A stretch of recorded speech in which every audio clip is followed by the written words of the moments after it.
क्या एक यौन अपराधी जेफरी एप्स्टीन की सलाह पर मोदी इजराइल में नाचते थे? क्या एप्स्टीन के इशारों पर इजराइल की राजनीति या भारत के दौरे तय होते थे? क्या यौन अपराधी जेफरी एप्स्टीन से कभी प्रधानमंत्री नरेंद्र मोदी ने कोई सलाह ली?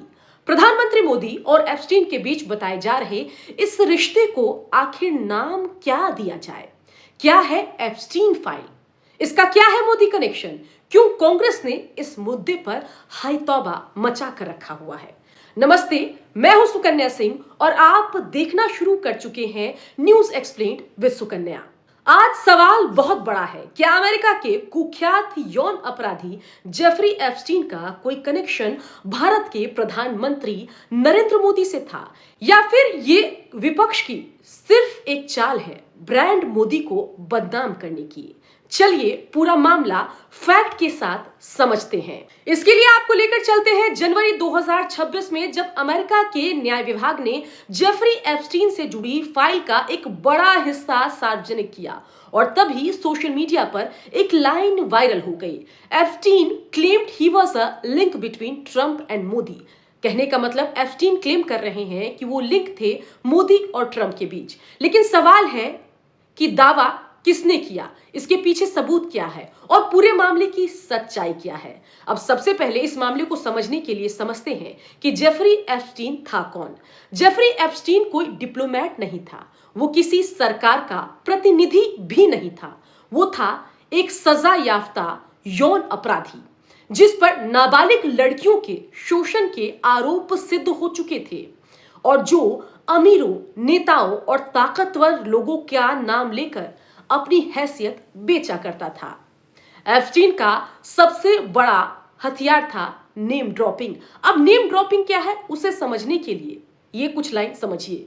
कुल मिलाकर एप्स्टीन कहता था कि मैं फलाना राष्ट्रपति को जानता हूं, मैं फलाना प्रधानमंत्री से जुड़ा हूं, मेरे बिना तो ये बड़ी डील ये दोनों बड़े नेता कर ही नहीं सकते थे।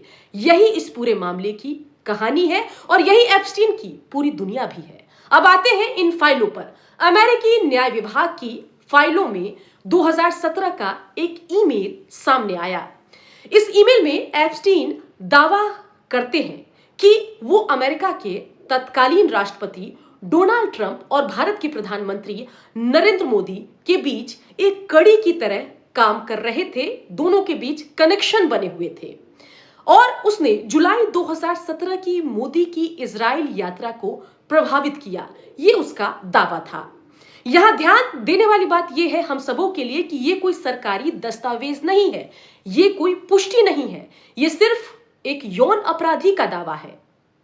जब यह मामला भारत में उठा तो विदेश मंत्रालय ने पूरे मामले पर बहुत ही सख्त शब्दों का इस्तेमाल करते हुए इसे ट्रैशी रूमिनेशंस का नाम दिया, यानी कि बकवास कल्पनाएं, खुद को बड़ा दिखाने की एकमात्र कोशिश जो एक यौन अपराधी कर रहा था। साथ ही इसे बिना सबूत का हवाई दावा भी विदेश मंत्रालय ने कहा। विदेश मंत्रालय ने साफ कहा कि जेफरी एप्स्टीन एक अपराधी था, वो अपनी ताकत दिखाने के लिए झूठ बोलता था। ईमेल में केवल एक तथ्य सही है कि जुलाई 2017 में प्रधानमंत्री नरेंद्र मोदी की इजराइल यात्रा हुई, जो काफी पॉपुलर भी हुई, और इसके अलावा बाकी सब कुछ मनगढ़ंत कहानी है जो जेफरी एप्स्टीन गढ़ रहा था। सरकार ने इन दावों को सीधे खारिज कर दिया और पूरे मामले की पूरी भत्सना भी की। अब सबसे जरूरी फैक्ट हमें यहां पर यह समझना होगा कि एप्स्टीन की किसी भी फ्लाइट लॉग में प्रधानमंत्री नरेंद्र मोदी का नाम तक नहीं है। उसके प्राइवेट आइलैंड के किसी गेस्ट रिकॉर्ड में हमारे देश के प्रधानमंत्री मोदी का नाम नहीं है। किसी भी जांच एजेंसी के दस्तावेज में मोदी का नाम नहीं है। मोदी और एप्स्टीन के बीच कोई मुलाकात, कोई फोन कॉल, कोई ईमेल, कुछ भी साबित नहीं हो सका है। तो फिर आखिर पूरा मामला क्या है? ये है नेम ड्रॉपिंग। फिर से इस शब्द का हम इसलिए इस्तेमाल कर रहे हैं क्योंकि इसे समझना जरूरी है। बड़े नेताओं का नाम लेना, निवेशकों को इंप्रेस करना, खुद को पावर ब्रोकर दिखाना, एप्स्टीन की यही पुरानी आदत थी, यानी कि नेम ड्रॉपिंग। तो सवाल ये नहीं होना चाहिए कि मोदी का एप्स्टीन से कनेक्शन था या नहीं। सही सवाल यह है, क्या एक अपराधी के दावे को बिना सबूत सच मान लेना चाहिए? क्या हर नेम ड्रॉपिंग को खबर बना दिया जाना चाहिए? और क्यों हर बार भारत के शीर्ष नेतृत्व का नाम आसान निशाना बन जाता है। यह बात सिर्फ बीजेपी के नेता की नहीं है, बात ब्रांड मोदी की नहीं है, भारत के प्रधानमंत्री की है। सच्चाई साफ है, एप्स्टीन का दावा बिना सबूत वाला है।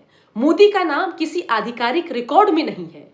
पूरा मामला जो है नेम ड्रॉपिंग और भ्रम फैलाने की कोशिश का है, जहां पर एक सजायाफ्ता अपराधी बड़े लोगों का नाम ले रहा है। पूरे मामले को जिस अंदाज में कांग्रेस उछाल रही है उसको भी समझिए। कांग्रेस देश की विपक्ष है और जिम्मेदार विपक्ष नाम की चीज राजनीति में होती नहीं है। अगर आप विपक्ष हैं, एक दूसरे के विरोधी हैं, तो आपको हर मुद्दे पर एक दूसरे पर निशाना साधना होता है। और इसी कड़ी में कांग्रेस के बड़े नेता प्रधानमंत्री मोदी पर निशाना साध रहे हैं, उनका कैरेक्टर असैसिनेशन कर रहे हैं और बीजेपी से जवाब मांग रहे हैं। पूरे मामले पर कांग्रेस नेता स्नेहाशीष क्या कह रहे हैं, जरा सुनिए। कहां जो देश के प्रधानमंत्री आइंस्टाइन के साथ घूमते थे और कहां अब एप्स्टीन फाइल में दिखने लगे हैं। ये सोचने वाली बात है कि देश में जो सनातन और भारतीय दर्शन और परंपरा की बात करते हैं वो विदेशों में जाकर किन से मिलते हैं। बार बार के विदेश भ्रमण की पूरी जानकारी अब जाकर बाहर निकल के आ रही है। बताइए, आप जाते हैं तो आप विदेशों में उन लोगों से सलाह लेते हैं जो नाबालिग लड़कियों की तस्करी करते हैं, जो यौन उत्पीड़न में दोषी हैं। उन लोगों से अगर आप मिलकर और उनके सलाह पर जाके इजराइल भ्रमण करते हैं और वहाँ पे उसके बताए युक्तियों का इस्तेमाल करके व्यापारिक लाभ दिलाते हैं, तो ये सोचने के लिए आम भारतीय विवश होता है कि आखिर देश के प्रधानमंत्री महोदय का नाम ऐसे जलील फाइल के अंदर कैसे आया और कैसे हिम्मत हुई कि विश्व गुरु का डंका एप्स्टीन फाइल में बजने लगा। चलिए, ये तो कांग्रेस के नेता हैं, इनका काम है बीजेपी पर निशाना साधना और साथ ही उनके नेताओं को कटघरे में खड़ा करना। लेकिन अगर आप चाहते हैं कि खबर चिल्ला कर नहीं, आपको तसल्ली से बैठकर फैक्ट के साथ समझाई जाए, तो न्यूज़ एक्सप्लेन्ड विद सुकन्या देखते रहिए।